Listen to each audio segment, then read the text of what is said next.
Hi, welcome to Moses kitchen and entertainment channel. இன்றைக்கி நம்ம சேனலில் உருளைக்கிழங்கு ஃப்ரை தாங்க செய்ய போகிறோம். இந்த உருளைக்கிழங்கு ஃப்ரை வந்து ரொம்ப ஈஸியாக செஞ்சிடலாங்க. காலையில் பசங்களுக்கும் சரி, ஹஸ்பண்டுக்கும் சரி, மதியம் லஞ்ச் கட்டி கொடுக்கும்போது ஏதாவது ஒரு சைட் டிஷ் செஞ்சு கொடுத்து தாங்க ஆகணும். அப்போ வந்து நம்ம யூஸ்வலாக செய்கிற மாதிரி பொட்டேட்டோ ஃப்ரை செய்யாமல் இந்த மாதிரி ஒரு டைம் செஞ்சு பாருங்கள். ரொம்ப குயிக்காக செஞ்சு கொடுத்துடலாம், நல்ல டேஸ்ட்டாகவும் இருக்கும். வாங்க எப்படி செய்யலான்னு பார்க்கலாம்.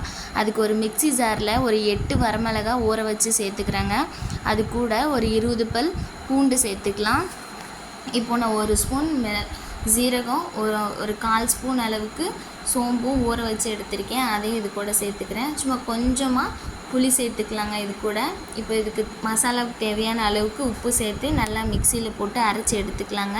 இந்த மாதிரி பேஸ்ட்டு மாதிரி அரைச்சி எடுத்துக்கணும். இது ஒரு ஓரமாக வச்சிடலாம். இப்போ ஸ்டவ் ஆன் பண்ணி ஒரு கடாய் வச்சுட்டு, கடாய் சூடானதும் கடலெண்ணெய் சேர்த்துக்கோங்க. இது கடலெண்ணெயில் செய்கிறதுக்கு தான் நல்லா டேஸ்ட்டாக இருக்கும். இது கூட ஒரு 1/4 ஸ்பூன் அளவுக்கு கடுகு சேர்த்துக்கலாங்க. கடலைப்பருப்பும் சேர்த்துக்கலாம். கடுகு நல்லா வெடித்ததுக்கப்புறம் நான் ஒரு வரமிளகாய் எடுத்து இந்த மாதிரி கிள்ளி போட்டுடலாங்க. கிள்ளி போட்டதுக்கப்புறம் நம்ம அரைச்சி வச்சு இல்லைங்களா மிளகாய் பேஸ்ட்டு, அதையும் இது கூட சேர்த்துக்கலாங்க. சேர்த்துட்டு இந்த பேஸ்ட்டோட பச்சை மணம் போகிற வரையும் நல்லா வதக்கிக்கலாங்க. இந்த உருளைக்கிழங்கு ஃப்ரை செய்கிறதுக்கு இந்த மிளகாய் பேஸ்ட்டு தாங்க ரொம்ப முக்கியம். ஏன்னா இது ரொம்ப டேஸ்ட்டாக இருக்கும்.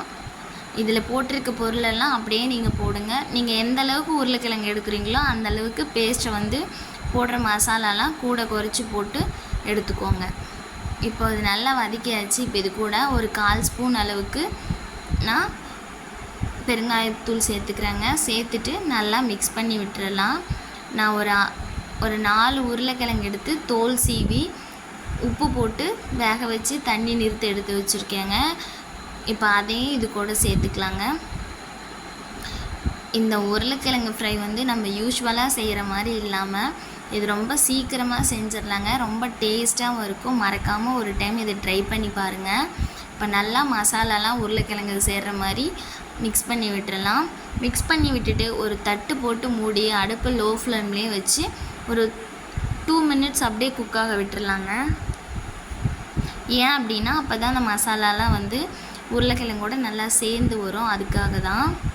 இதில் உப்பு காரம் ரெண்டுமே உங்களுக்கு தேவையான அளவுக்கு நீங்கள் சேர்த்துக்கோங்க. இப்போ பார்த்திங்கன்னா 2 மினிட்ஸ் ஆகிடுச்சு. நம்ம உருளைக்கிழங்கு ஃப்ரையும் ரெடி ஆகிடுச்சு. வாங்க இது எப்படி இருக்குதுன்னு நம்ம இப்போ பார்த்துடலாம். அவ்வளோதாங்க. நான் இந்த உருளைக்கிழங்கு ஃப்ரை வந்து நான் இப்போ ஒரு கிண்ணத்துக்கு மாற்றிட்டேன். இந்த மாதிரி ஒரு டைம் நீங்கள் கண்டிப்பாக வீட்டில் செஞ்சு பாருங்கள். சின்ன குயிக்காக செஞ்சு முடிச்சிடலாங்க. அதே அளவு நல்லா டேஸ்ட்டாகவுமே இருக்கும்.